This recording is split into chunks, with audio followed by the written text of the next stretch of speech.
Merci, Monsieur le Ministre.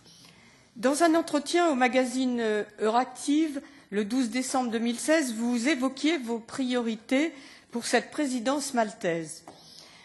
Y figurait l'accessibilité des médicaments, la mobilité des étudiants en médecine, ainsi que l'obésité infantile. On regrette que les deux premiers pans aient été réduits à la portion congrue dans le programme final.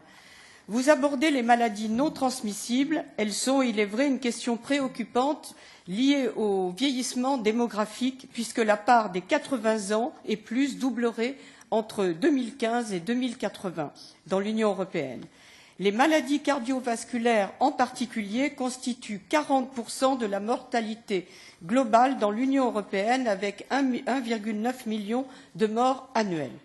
Outre l'âge, les maladies cardiovasculaires sont causées par le surpoids dans 60% des cas, 50% des cas dans le diabète type 2 sont également liés au surpoids. Derrière le surpoids se cache la question plus globale du déséquilibre alimentaire. Malheureusement, à l'heure où les conséquences de l'austérité sur le niveau de vie des Européens sont évidentes, une alimentation saine relève pour les catégories les plus modestes du luxe.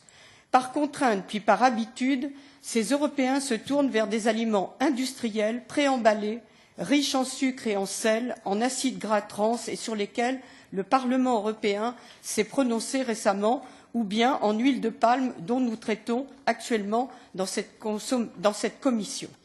Ces aliments industriels sont d'ailleurs parfois présentés commercialement comme parés de vertus alimentaires inexistantes.